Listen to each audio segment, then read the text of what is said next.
XTC4U news on this beautiful Thursday morning. Now to Megan Green for some tragic breaking news in a small neighborhood in Pendleton, Indiana. At 4:30 this morning, Samantha Blake, a local sophomore at PHHS, passed away after having violent seizures due to an ecstasy overdose.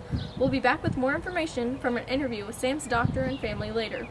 For a better understanding on Miss Blake's story, here are a few pieces of information and history on ecstasy.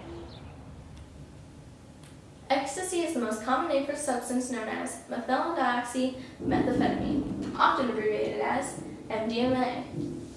Ecstasy is a synthetic drug with characteristics similar to both a stimulant and hallucinogen. Ecstasy has many different nicknames, including Molly, XTC, Fizz, and Atom. As you can see, in 2010, 4.7% of 10th graders consume ecstasy, outnumbering those of 8th grade and 12th grade consumption.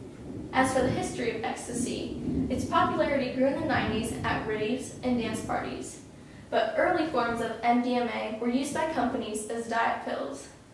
Ecstasy was then made into a street drug in 1977, but federally banned in 1985. It'll be a tragic story. We'll be interested to hear more later. Stay tuned for some more on ecstasy and Samantha Blake's story.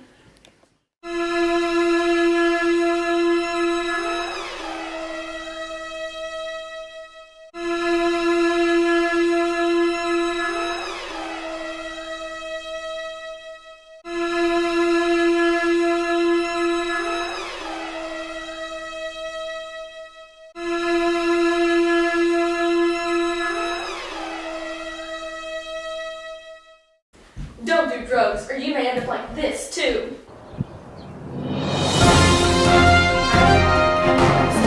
Welcome back to XTC4U News. We are now taking you to an interview with Samantha's doctor, Dr. Michelle Zaire.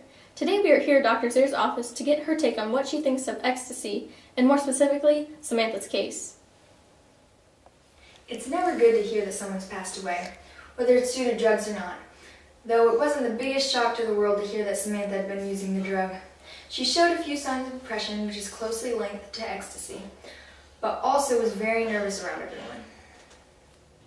Ecstasy can be swallowed, snorted, or injected. When swallowed, it enters the intestines and pancreas, where it is then distributed into the bloodstream.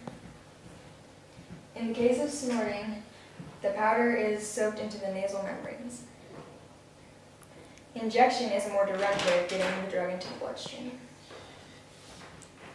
Although it is mainly made up of MDMA, ecstasy can also include any of the following: aspirin, caffeine, DXM, PMA, and ephedrine. Over time, ecstasy consumption has grown 78% worldwide. In addition, in 2009, 2.8 million Americans at least 12 years of age have used it. Not only that, but from 2008 to 2012, there were 130 deaths in the UK alone due to ecstasy. Unlike other drugs, the short-term effects can last 3 to 6 hours. Thank you so much, Dr. Zaire, for that information. We are truly sorry to hear about the loss of your patient. We'll be back after the break to get a look at the Blake family's perspective.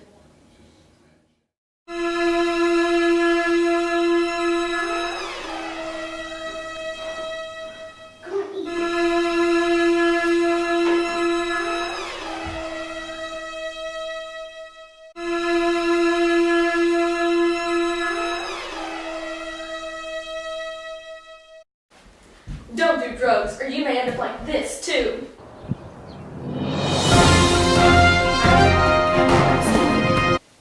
Welcome back to XTC4U News.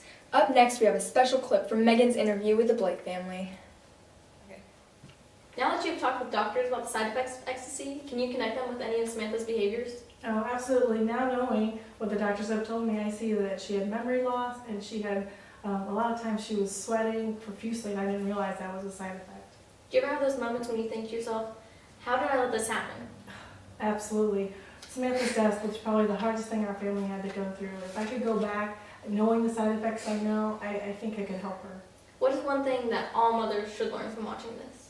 You need to spend more time with your kids. You need to know what they're doing. But you also need to know what's out there. There's so many drugs that I never heard of when I was a kid, and you need to educate yourself.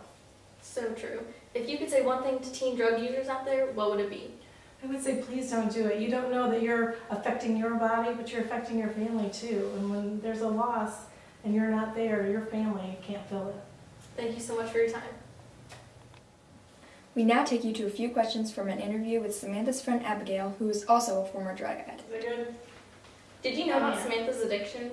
In 2010, when ecstasy hit our school pretty hard, Samantha and I discussed how we would never do such a thing. But a year later, we both ended up getting addicted, but we promised we would stop. The trips we experienced when we took ecstasy gave us an intense high feeling that made us want more and more. By the middle of 2014, we both committed to quit, or so I thought. About 3 months ago, I found a couple pills on her nightstand, but I refused to believe it. But when I would come over and see that there were even more pills, I confronted her. When I did, she told me that those were just left over from before she stopped. I knew she was lying, but she was my best friend, and nothing is worse than when your best friend is mad at you. Did she ever go through obvious stages of addiction? Yes and no. I could definitely notice how much she was sweating and her major loss in appetite, but she was also very alert and energetic, but moody at times. In addition, she also got confused in simple situations and had a few less experiences of memory loss. The only thing that wasn't quite normal about Samantha's addiction was that she didn't have as many physical alterations that a drug user might experience. How should ecstasy users get help? Treatment is different for everyone, but personalized recovery plans at rehab centers work best for me. Thank you so much for your time. We hope nothing but the best for your future. Thank you. Thank you so much for that interview. That's all for this edition. We'll see you next time on XTC4U News.